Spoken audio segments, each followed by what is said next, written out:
Hello everyone. So I am jumping on live today to talk with you guys about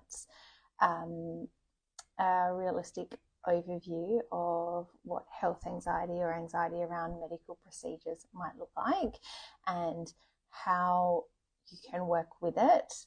So I've decided to go live just because I don't know how long I'm going to ramble for. So thank you for joining me live. I will pop it also in the feed. So if you want to come back to it when you've got time and you're not really like just scrolling, then it will be available to you guys. So firstly, as some of you may or may not have noticed or seen in my feed, I have just undergone surgery on my face. So I have a scar down the middle and I have one over here, and I do unfortunately have to go back for a second one.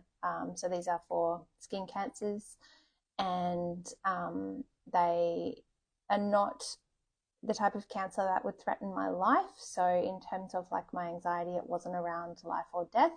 However, I do have a really strong history of health anxiety and medical anxiety, and I know a lot of my followers here also can relate to that. So I kind of don't often share my personal experience, but I wanted to share this as kind of, as I say, an overview as to what I did and how I managed it, so that maybe it gives you guys also a realistic understanding or a realistic approach, or maybe just like a few pearls that you hadn't thought of with your own anxiety. So thank you for watching. So I'm going to jump straight in. The first thing that I really want to address with health anxiety or medical procedure anxiety is the concept that it means there's something wrong with you, or that it's a part of you that should be ashamed, or you should banish it, or you need to fix it.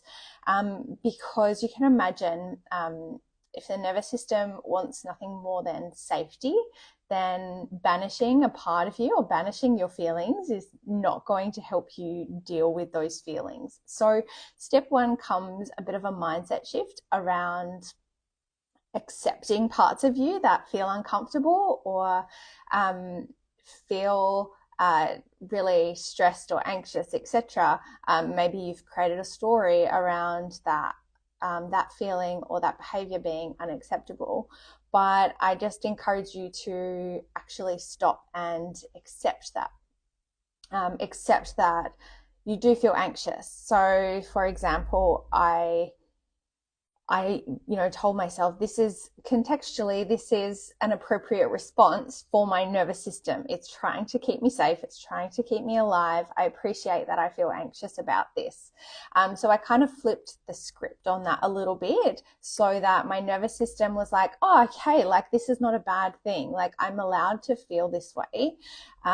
It's contextually appropriate for my nervous system and my personality and my past experiences, etc., to have this feeling. So if you are going into some kind of surgery or a procedure where you're feeling anxious, I encourage you just to sit with that and accept it and work through accepting all of those feelings, because it just takes a load off. There's less resistance, right? Like there's just less, your body just goes, oh, okay, yeah, I don't have to link these feelings with, label them as bad or negative. They can just be the feelings that I'm feeling, right? So that's number one. Number two, in preparation for the procedure, I really, really spent a lot of time communicating with my husband and my kids around capacity. So you might find that your entire capacity goes towards just regulating or just preparing your body for this procedure, right? So the days leading up to it, I was very anxious, very worried. And I kind of felt like a sitting duck, like waiting for the procedure. And so my capacity for other things was very, very low. And rather than, again, that being a problem, rather than that being something like, just get over it, or why can't I cope with daily life, whatever it is, I communicated that with my children. So, you know, we talk about window of tolerance with our kids. They're 9 and 6. And so they knew that if I was being short, that it wasn't actually about them. It was about me and what I was experiencing in my body and why I was experiencing that. So that can be something that you communicate with your children, with your partner. Like my husband really stepped up to support me once I told him what was happening in my body. And he knew how anxious I was about it anyway. So, yeah, I think it's really important to place a name to whatever you're feeling and let your family, loved ones know that that is what's happening. And, you know, worst case scenario, you repair the ruptures, right? So if there are more ruptures happening, you can repair them and then, you know, go into explaining window of tolerance or capacity or however you describe that, just so that your loved ones understand what's going on. So day of procedure, what I did to support my anxiety around it is, number one, I actually, even in the lead up, I used my Pulsetto, which you guys may have seen me mention a few times. So a Pulsetto is a vagus nerve stimulating device. I use that just to make sure my vagus nerve was as on as possible. The reality is you can only stimulate it as much as it wants to be stimulated, in that the vagus nerve doesn't really work well if it's under high amounts of stress or inflammation. So it was not a goal to fix my anxiety or fix how my nervous system was responding, but it was a way to support my system in the lead up and allow my vagus nerve to work as much as it physically could. The other thing that I did on the day before is I used my Honor Ritual oil, and the morning of I pulled a card so that I had something in my mind that I could go back to. And those of you who have Honor Ritual cards have all said this to me, that it always pulls the one that you need the most. It just knows, and it really pulled a good one for me. So that was really grounding, and really I guess I felt seen. I know it sounds ridiculous because it's a card, but it just gave me something that made me felt seen. And again, that just instills safety in the system, right? So we're just trying to create as much safety as physically possible going into a situation where your nervous system is saying, this is not safe. This is a massive threat to my well-being. The other thing that I did was allow myself to actually feel all of the feelings. So I personally cried a lot, and I let myself cry. I think a lot of times we get into our head and we don't allow ourselves to actually just feel it and process it, right? And acknowledge that that's how we're feeling. So for me, it was a really big fear of uncertainty, a fear of being vulnerable. Like I was very much at, you know, like the surgeon was in control there. I was in a very vulnerable position. So those fears came up for me, and actually just let them flow through me. And I sat with them, and again was like, I accept that feeling. That is a big feeling to have. And it's also contextually really appropriate to feel that way right now. And just let your nervous system actually sit with it. But when we push it down and we're like, you know, I should be able to cope better with this, or, you know, of course the surgeon knows what he's doing, or like whatever story we end up telling ourselves, to kind of invalidates our feelings, right? We get into our logical brain or our left brain, and we don't let ourselves sit in the right brain enough and actually embody what we're feeling and what we're experiencing. We just kind of try and dismiss it. But when we do that, we're just not letting those emotions flow through us. And so our body's going to hold them, and it's going to add to the threat load because it's kind of like sitting in our body, right? Like, and we want to remove as many threats as possible. So allowing those feelings to flow is really important. If it helps to speak it, you know, not everyone is a crier. I am a crier. But, you know, speaking it with someone that you love, saying it out loud to yourself, maybe it's more anger that you felt, whatever you're feeling, it just needs to be an okay thing to feel, right? I used tapping when I was feeling things. And also I used tapping when I was, say, when we were in the car on the way, I wasn't necessarily feeling anything in particular, but I could feel my heart racing. I could feel myself kind of getting a bit worked up. Then I used tapping, and what the tapping did was it drew out the feelings, the root cause in that moment, and allowed me to process it. So again, it just kind of skims that stress off the top and allows for as much safety as possible. And I also use the NET technique, the fast emotional release technique. I have shared that before. If you want that, I can share that. I'm not going to go through it right now, but there are lots of body-based techniques to allow you to sit with the emotion and allow it to flow so that your nervous system can kind of get on with it, so to speak. Now, when I was in the surgeons or the theatre room sorry, my language around medical stuff is not good. So in the room, getting the procedure, I thought it was really important to mention that, the place that I chose created as much safety for me as possible. So the surgeon was so kind. And he really saw me. The nurses were beautiful. They offer a stress ball to hold during the procedure. I didn't want that. Like, I was just working on my own body. I didn't want anything external other than what the surgeon was doing to my face. So, but they did offer that. They offered a weighted, or like a blanket that was quite weighted, so it felt really calming. So for all of the things that they could do to create safety, I feel like they really did a really, really good job of it. And that was really important because it enabled me just to work through what I was going through. Now, the other thing to remember is when you're going through a procedure, whether it's during or after, you really need to be aware of what kind of nervous system you have. So I'm quick to go into freeze, and I know the signs of me going into freeze. So for me, I get like this wobbly dizziness in my head, and I know when I get that I'm actually really close to hitting that freeze response and completely checking out. And it was my personal goal to not allow myself to check out. If it happened, it happened.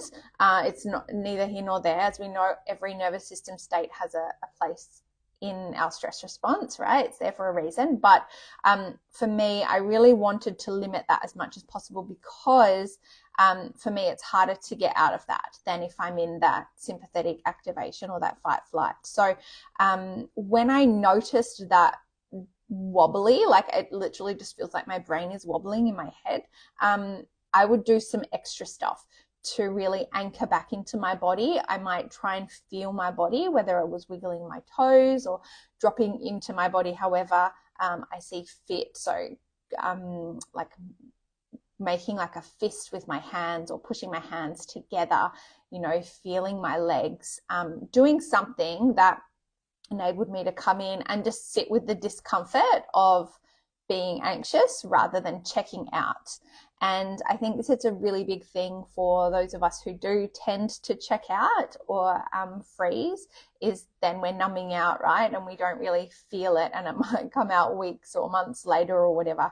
And if you have to go through multiple procedures, then, you're looking at, or even if you have like anxiety day to day and you're checking out of it, then you're never really allowing your nervous system to move through it. So that was a really big thing for me personally that I wanted to share. And then finally, it was the space after to decompress. So to be honest with you, I think it took a couple of days to really come down. I felt like I was like coming down off the anxiety, and was pretty like, my heart was racing and I felt pretty agitated for a little bit. They did say that the local they used has some adrenaline in it, so that is not helpful for anyone with health anxiety or generalized anxiety, because they took a long time to get my heart rate to an appropriate level. And they were like, no, some people it just happens with the adrenaline. And I'm like, yeah, but adrenaline plus anxiety means my heart was just like really going for it. But having that time after to decompress is really important, and allowing yourself to come back into your body. So even if you had during the procedure or even after the procedure checked out, numbed out, gone into freeze, it was just all too much and you are unable to stay in your body and feel it, then you need to give yourself the time and space to actually be able to come back into your body. So I was very lucky that my husband took some days off work, and I mean, I was still looking after a baby, so it was by no means perfect, but I did have that space to be able to. And for me, that changed from the fear into other feelings, processing what I'd been through, but also acknowledging that it was really hard and I did it anyway. And this is a really big point with anxiety or stress, is that the nervous system doesn't just start coping better if you're always avoiding your stresses. Now, I'm not saying you face everything head on, but the nervous system adapts and changes with mild stress. So you do need to stretch your capacity a bit to then be able to handle stresses of similar nature in the future, because your nervous system goes, oh yeah, I can handle that now. So for me,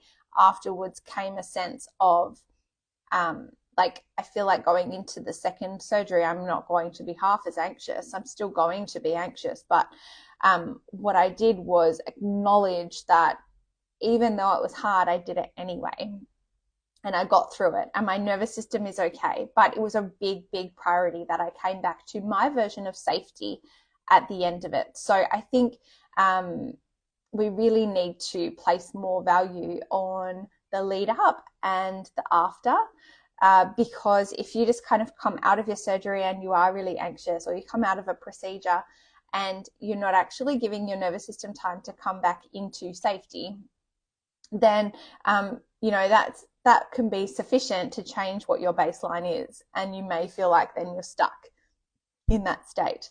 And so just allowing yourself to process. And again, you can use anything that I used in the preparation on top of just giving yourself time and space, creating a safe space at home. So that may be using something like the pulsetto to get the vagus nerve working a bit better, tapping, pulling a card, again, allowing yourself to feel all the feelings and process them, speak about them if you need to. I'm a real body feeler, so I didn't feel the need to really talk about it, but I needed to feel through it. Using my nervous system oil to anchor your nervous system, whatever it is, giving yourself the space to do that before and after is, once it's not going to cure your anxiety. It's not going to make you not feel anxious, right? It's just going to help you process and help you go through the process. So I guess my big point with this live is absolutely steal all the tools that I mentioned and try them. I would love for you guys to try them and see what works for you and your nervous system, but we're not trying to escape the feeling. We're not trying to escape the fact that our nervous system feels threatened, because that's a primitive and subconscious response, and we can't just banish it and expect it to go away. But it's like, okay, yeah, I acknowledge that part of my nervous system and it's only doing its job, and I'm going to do my best to feel through this and process this so that it doesn't become a long-term chronic thing. So I hope that helps.